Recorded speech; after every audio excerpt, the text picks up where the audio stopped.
ত্রয়োদশ জাতীয় সংসদ নির্বাচন ঘিরে দেশে বইছে নির্বাচনী হাওয়া। শেষ পর্যন্ত বাংলাদেশ জামায়াতে ইসলামী ও ইসলামী আন্দোলন বাংলাদেশের চলার পথ আলাদাই হয়ে গেল। জাতীয় সংসদ নির্বাচনকে সামনে রেখে জামায়াতের সঙ্গে মিলে যে 11 দলীয় জোট গঠিত হয়েছিল, তা থেকে আনুষ্ঠানিকভাবে বেরিয়ে গেল চরমনাই পীরের নেতৃত্বাধীন দলটি। কয়েকদিন থেকে যেটা অনুমান করা যাচ্ছিল সেটাই ঘটল। ইসলামী আন্দোলন বাংলাদেশ চরমনাইর পীরের নেতৃত্বাধীন দলটি বেরিয়ে গেছে জামায়াতের সাথে 11 দলীয় জোট থেকে। এখন জামায়াতের নেতৃত্বে 10 দলীয় জোট হয়ে গেল। ইনফ্যাক্ট গত কিছুদিন থেকে যে ঘটনা ঘটছিল তাতে এটা মনেই হচ্ছিল আরেকটা দল বেরিয়ে যেতে পারে, এই প্রবাবিলিটি খানিকটা দেখা গিয়েছিল। সেটা হচ্ছে বাংলাদেশ খেলাফত মজলিস, যারা মামুনুল হকের নেতৃত্বাধীন, সেটা থেকে গেছে এখন পর্যন্ত। কিন্তু ইসলামী আন্দোলন বাংলাদেশ বেরিয়ে গেল। এটার ইম্প্যাক্ট কী হবে এই জোটের ওপরে, নির্বাচনের উপরে, বিএনপির ওপরে কী হবে, এইসব নিয়ে একটু কথা বলতে চাই। আগে অন্তত এই জোটে বিশেষ করে জামায়াতে ইসলামীর জন্য ব্যাপারটা কেমন হলো সেটা একটু বোঝা দরকার। তবে যেটা হয়, একটা যুদ্ধে কেউ পরাজয় স্বীকার করতে চায় না। জামায়াতে ইসলামীর অ্যাক্টিভিস্টদেরকে গতকাল থেকেই দেখছি ইসলামী আন্দোলন যদি নিচ থেকে বেরিয়ে যায় সেটা জামাতের জন্য বেস্ট অপশন মনে হয়, তারা ভাবছেন এবং প্রচুর গালিগালাজ করছেন। এবং জামায়াতে ইসলামীর আমির এই ব্যাপারে সতর্ক বার্তাও জানিয়েছেন। এটা নিয়ে একটু আলাদাভাবে কথা বলবো অন্য কোনো ভিডিওতে। যাই হোক, ইসলামী আন্দোলন একটা সংবাদ সম্মেলন করেছেন। গাজী আতাউর রহমান সাহেব, ওনার সাথে আমি টকশো করেছি, ব্যক্তিগতভাবে চিনি, খুবই সজ্জন মানুষ কথাবার্তায় আলাপে। তো তিনি একটা সংবাদ সম্মেলন করলেন, সেখানে তাদের কারণগুলো তারা ব্যাখ্যা করেছেন। মানে আমাদের প্রাথমিকভাবে আমাদের সামনে কারণ হিসাবে হাজির হয়েছিল আসন সমঝোতা। পত্রপত্রিকা আমরা দেখেছি যে ইসলামী আন্দোলন বাংলাদেশ প্রথম 100টা সিট চেয়েছিল, পরে সেখান থেকে কমতে কমতে তারা 50-এর বেশি সিট শেষ পর্যন্ত তারা চেয়েছেন। কিন্তু জামায়াতে ইসলামীর পক্ষ থেকে বা জোটের পক্ষ থেকে 40টি বেশি সিট দেওয়া হবে না, এরকম জানানো হয়েছে। সর্বশেষ আমরা যতদূর জানি জামায়াতে ইসলামী তাদের জোট যখন ঘোষণা করছে মোটামুটি 45-এর কাছাকাছি সিট ফাঁকা রেখে বাকিগুলো সমঝোতা ঘোষণা করেছিল। অর্থাৎ তারা অপেক্ষা করছিলেন, তারা ভেবেছিলেন ইসলামী আন্দোলন বাংলাদেশ এসে জয়েন করবে। কিন্তু ফাইনালি যেটা দাঁড়ালো সেটা আর হচ্ছে না। ফলে আসন ভাগাভাগিকে কেন্দ্র করেই ঘটনাটা ঘটেছে বলে মনে হলেও ইসলামী আন্দোলন ভিন্ন কিছু কথা বলেছে। তারা আসন ভাগাভাগিকে আদৌতে কোনো কারণ হিসাবে আনেননি। আমি দেখলাম মোটামুটি 3টা কথা তারা বলছেন। প্রথম, তারা বলছেন ইসলাম প্রতিষ্ঠা করা থেকে সরে আসছে। মানে জামায়াত ইসলামীর পক্ষ থেকে বলা হয়েছে তারা শরিয়া আইন কায়েম করতে যাচ্ছেন না, এরকম একটা কথা আমরা খেয়াল করেছি। কিছুদিন আগে খ্রিস্টানদের সম্প্রদায়ের একটা দল জামায়াত ইসলামীর আমিরের সাথে দেখা করেছিলেন। তারা বেরিয়ে এসে এটা জানিয়েছেন যে ক্ষমতায় গেলেও জামায়াত ইসলামী শরিয়া আইন কায়েম করবে না। এটা নিয়ে বিস্তারিত কথা বলা লাগবে। এটা নিয়ে দীর্ঘদিন থেকে কথা বলছি যে জামায়াত ইসলামীকে এটা স্পষ্ট করতে হবে। তো খানিকটা স্পষ্ট অন্য মুখ দিয়ে হয়েছে, জামায়াত ইসলামী নিজে এখনও বলেনি। যাই হোক, ইসলামী আন্দোলনের পক্ষ থেকে বলা হচ্ছে যে এই জিনিসটা যে তারা করছেন সেটা তারা কোনোভাবে মেনে নিতে পারছেন না। তারা একসাথে ইসলামী শাসন বা শরিয়া কায়েম করার জন্য লক্ষ্য নিয়ে তারা নির্বাচন করতে গেছেন।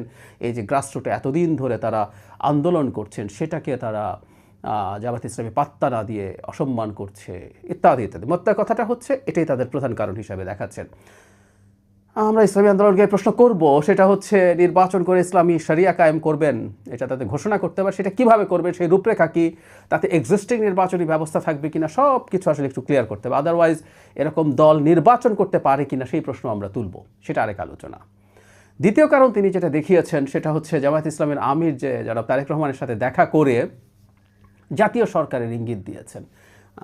জনাব আতাউর আরও স্পষ্টভাবেই বলছেন যে জাতীয় সরকারের ব্যাপারে স্পষ্টভাবে বলছেন। ইয়াস, এটা সো ক্লিয়ার। আমি এটা নিয়ে একটা ভিডিও করেছি যে এই ইঙ্গিত না, এটা স্পষ্টভাবেই বলে দেয়, গায়ে পড়ে নিতান্ত। জনাব শফিকুর রহমান আমির তারেক রহমানের সাথে দেখা করতে বেরিয়ে এসে বলেছেন। তো তখন তিনি বলছেন যে দলটা বিরোধী দল হিসেবে বা প্রতিদ্বন্দ্বিতা করতে চায় ক্ষমতার জন্য, সে যখন আরেকটা বড় দলের সাথে গিয়ে ধরনের আন্ডারস্ট্যান্ডিংয়ের কথা বলে আসে তাহলে তো একটা পাতানো নির্বাচন হতে যাচ্ছে, এটা তার মনে হয়। তাহলে আর এত সব ফাইট করার অর্থটা কি, এই ধরনের একটা আলাপ তিনি যুক্তি হিসাবে দেখাচ্ছেন। এটা হলো দ্বিতীয় পয়েন্ট। আরেকটা অবিশ্বাস্য পয়েন্ট আছে, তৃতীয়। সেটা হচ্ছে জামায়াতের আমির ইসলামী আন্দোলনের আমিরকে তাচ্ছিল্য করেছেন তাদের ভোটের পার্সেন্টেজ দিয়ে, কিন্তু ফানটা হচ্ছে প্রথম আলোর জরিপকে দেখিয়ে তিনি এটা বলছেন। জনাব আতাউর রহমান যেটা বলছেন আর কি, যেখানে প্রথম আলো আসলে নিজে কোনো জরিপ করেনি, সে কতগুলো জরিপ করিয়েছিল। তো ওখানে জামাতের 30%-এর বেশি মানুষ জামাতকে ভোট দিতে চায়, আর ইসলামী আন্দোলন 0.1% ভোট পাবে এরকম দেখিয়ে, মানে ব্যাকফুটে নিয়ে নেগোশিয়েট করে তাকে কম সিট দেওয়ার আলোচনা শুরু করেছেন। ব্যাপারটা এরকম বিষয় তুলে ধরতে চেয়েছেন। ফানি লেগেছে জামাতের আমির আবার প্রথম আলো দেখাচ্ছেন, মানে জামাতপন্থী জামাতের লোকজন তো প্রথম আলোকে বিরাট শত্রু মনে করে এবং অত্যন্ত ডিসইনফরমেশন করে বলেই মনে করে, অথচ তারাও প্রথম আলো ব্যবহার করছেন এবং সেটাকে রেফারেন্স হিসাবে দেখাচ্ছেন ইসলামী আন্দোলনের আমিরকে। যাই হোক, এই তিনটা কারণকে তারা দেখিয়েছেন। তৃতীয়টা ভয়ঙ্কর ইনসাল্টিং ইন এনি কনসিডারেশন। যদি আমি আরেকটা ফর্মুলা দিয়েছিলাম, জামাতিদের একটা মানে প্রতিষ্ঠান আছে, তাদের আরও কয়েকটা প্রতিষ্ঠান মিলে একটা জরিপ করেছিল, সেটার ভিত্তিতে হতে পারত। যাই হোক, এবার মূল কথাটায় আসি, সেটা হচ্ছে ইম্প্যাক্ট কী হবে। জামাতের লোকজন খুব খুশি খুশি ভাব দেখাচ্ছেন, মানে গত দিন যখন আসন সমঝোতা হলো, জামাত তো 200-র নিচে সিটে তার প্রার্থিতা ঘোষণা করেছে। ভাবখানা এরকম যে ইসলামী আন্দোলনকে এতগুলো সিট বা অন্যান্য দলকে এই সিটগুলো ছেড়ে দেওয়াতে জামাতের জোট একটুর জন্য সম্ভবত 2/3 মেজরিটি মিস করে ফেলবে। মানে তাদের অনেকের এতটাই দুঃখ লাগছে, কারণ ইসলামী আন্দোলনের তারা বৃহৎ স্বার্থে হয়তো সিট ছাড়ছে, কিন্তু তেমন কেউ জিতে নাও আসতে পারে। জামাতের তারা সবাই জিতে যাবে, 179-র মধ্যে অনেক জিতে যাবে, প্রায় সবাই। আর একটু হলে তারা, যদি তাদের ক্যান্ডিডেট বেশি হতো জামাতে, তাহলে 2/3 মেজরিটি পেয়ে যেত কিনা, এই ধরনের একটা মাতম দেখছিলাম। এবং অনেকে লিখেছেন, আমি তাদের অ্যাক্টিভিস্টদের অনেকে স্ট্যাটাস দেখেছি যে জামাত এই জোট ভাঙার ঝুঁকি নিল না, কিন্তু ইসলামী আন্দোলন যদি নিচ থেকে বেরিয়ে যায় সেটা তাদের জন্য ভালো হবে। মানে তারা এটাকে বিজয় হিসাবে দেখানোর চেষ্টা করছেন। এবং হুইচ ইজ ভেরি ফানি যে ইসলামী আন্দোলন কত খারাপ, তারা শেখ হাসিনার সময় কত সমর্থন করেছে শেখ হাসিনাকে, কত তারা ভারতের লোক, এই আলাপগুলো এখন আবার প্রচুর আসছে। আমরা, এটা ফ্যাক্ট, ইসলামী আন্দোলনের সর্বোচ্চ নেতাদের শেখ হাসিনা এবং আওয়ামী লীগকে তোষণকারী অনেক মন্তব্য পাওয়া যায়, তারা সেগুলো ব্যবহার করার চেষ্টা করছেন, অথচ এতদিন কিন্তু তারা ভালোই ছিলেন। যাই হোক, এটা তাদের বক্তব্য, কিন্তু আসলে কি হবে? আমরা এই জোটটা যখন তৈরি হচ্ছিল তখন ইসলামী আন্দোলনের একটা কনসেপ্ট যে সব ইসলামী ভাবাদর্শের ভোট এক বাক্সে, এটা পরীক্ষিত না। আসলে এটা ফল কি হবে? অ্যাপারেন্টলি মনে হতে পারে যে সব ইসলামী দল যখন একত্র হয় তখন একটা সিনার্জিস্টিক এফেক্ট হতে পারে। আমি আগেও একদিন বলেছি, সিনার্জিজম মানে হচ্ছে, আপনারা অনেকেই জানেন, যারা জানেন না তাদের উদ্দেশ্যে, যে কখনো কখনো 2-2 যোগ করলে 4-এর চেয়ে বেশি হতে পারে। ডিজায়ার যে ইম্প্যাক্ট দুটো হয় তার চেয়ে বেশি হয়ে যেতে পারে, 5 হতে পারে, 6 হতে পারে। ফলে সব ইসলামী দল যখন একই বাক্সে ভোট দেওয়ার অ্যাপিল করবে, সবাই যখন নিজেদের মধ্যে সলিডারিটি দেখাবে, তখন সেটার একটা ইম্প্যাক্ট পড়তে পারে বলে ধারণা করা হচ্ছিল। আবার বলছি এটা ধারণা, কারণ এটা টেস্টেড না। এটা একত্র হলে আমরা বুঝতে পারতাম আসলে কি হয়।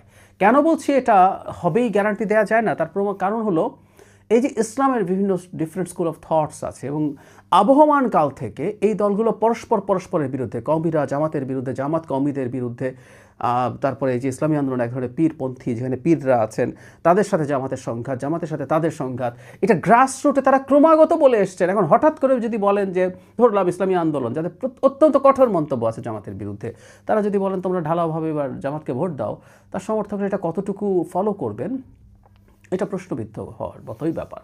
যাই হোক, এই যে ন্যারেটিভটা ছিল, এই ন্যারেটিভটা ভেঙে পড়লো, ফলে সিনার্জিজম বা ভোট পাওয়ার প্রবণতা কমতে পারে, এতে কোনো সন্দেহ নেই।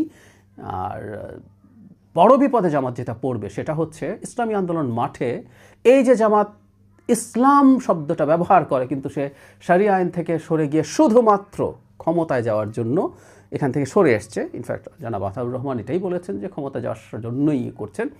এটা যদি ক্রমাগত ক্যাম্পেইন করে ইসলামী আন্দোলন বাংলাদেশ, তাদের একটা নেটওয়ার্ক আছে, তাদের প্রচুর মুরিদ আছেন, তাতে তারা কতটুকু জিতবেন বড় ব্যাপার না, জামাতের ভণ্ডামি বেরিয়ে পড়বে অনেক বেশি করে। এটা জামাতের জন্য বড় বিপদের কারণ হতে পারে। এবং এটা কে করছে? আরেকটা ইসলামপন্থী দল, সেই যে দলটা তার সাথে এতদিন ধরে থাকার চেষ্টা করেছিল জোটে। এটা জামাতের জন্য সবচেয়ে বড়, মানে ভোটের চাইতেও এটা বড় ডিজাস্টার তৈরি করার সম্ভাবনা তৈরি করবে। জামাতের একটা ছোট সুবিধাও আছে হয়তো, সেটা হচ্ছে তুলনামূলকভাবে ইসলামী আন্দোলন জামাতের তুলনায় আরও বেশি রাইট, মানে বেশ ফার রাইটই বলা যায় ইসলামী আন্দোলন বাংলাদেশকে। ফলে জামাতের জোটে এমনি প্রচুর ফার রাইটসরা আছে, জামাতের তুলনায় খেলাফত মজলিস এরা অনেক বেশি ফার রাইট হবে কোন ইন এনি কনসিডারেশন। তারা তো রয়ে গেল, কিন্তু ইসলামী আন্দোলন দল হিসাবে যেহেতু ওগুলোর চাইতে বড়, সো ফার রাইট একটা দল চলে গেছে। এটা জামাতের এই যে ব্র্যান্ডিং হওয়ার ঝুঁকি আছে, যে তার সাথে প্রচুর ফার রাইট একত্র হয়েছে, যেটা ইন্টারন্যাশনালি বিশেষ করে বা দেশের মধ্যেও এডুকেটেড মিডল ক্লাসের ওপরেও ইম্প্যাক্ট ফেলার সম্ভাবনা থাকবে। এরা সরে যাওয়াতে জামাতের এই বিষয়টা খানিকটা কমার সম্ভাবনা দেখা গেছে। এটা জামাতের জন্য পজিটিভ হলেও হতে পারে, আমি নিশ্চিত নই, কিন্তু আমি জাস্ট জানিয়ে রাখলাম এটা পজিটিভ হওয়ার সম্ভাবনা খানিকটা হলেও আছে। আর সর্বশেষ যেটা মনে করি, এটা এই জোটের জন্য যদি আমাকে বলা হয় ফাইনালি কেমন দাঁড়াবে, ক্ষতিকর হবে ভোট। ইসলামপন্থী ভোট যেগুলো একই বাক্সে যেতে পারত সেগুলো কমার সম্ভাবনা আছে। আর জামাতের বিরুদ্ধে আমি মোটামুটি নিশ্চিত ইসলামী আন্দোলন আজকে যেভাবে তার ইসলামী শরিয়া থেকে সরে আসার ব্যাপারটাকে যেভাবে রিয়্যাক্ট করেছেন, এটাকে তারা খুব সিরিয়াসলি ক্যাম্পেইনের পার্ট করবেন, এটা বোঝা যায়। সেটা যদি করে, সেটা জামাতকে খুব বড় বিপদে ফেলবে। কারণ জামাতের যে ভোটাররা একটা সময় ট্রেডিশনালি ছিলেন, তার কর্মীরা, ইভেন আমরা হয়তো আরেকদিন বিস্তারিত আলোচনা করব, জামাতের সংগঠনই ঝুঁকির মধ্যে পড়তে পারে। কারণ হচ্ছে এই ধরনের ন্যারেটিভ, মানে যেটা আমরা ইসলামী শরিয়া কায়েম করবো, অথচ ইসলামী শরিয়া কায়েম করবো, আতাউর সাহেব যে কথাটা বলেছে, আমি নিজেও ছোটোবেলায় এই স্লোগান প্রচুর শুনেছি, আল্লাহর আইন চাই, সৎ লোকের শাসন চাই। সো আল্লাহর আইন চাই, এই কথাটা আসলে জামাত ক্রমাগত বলেছে। সো জামাত যারা করেও তারাও কতটা এই দলের সাথে থাকবে, এটা খুবই হাই রিস্ক একটা গেমে ঢুকলো। এবং এটা যদি ইসলামী আন্দোলনে ক্যাম্পেইন করতে থাকে, situation will really be very tough for Jamaat-e Islami.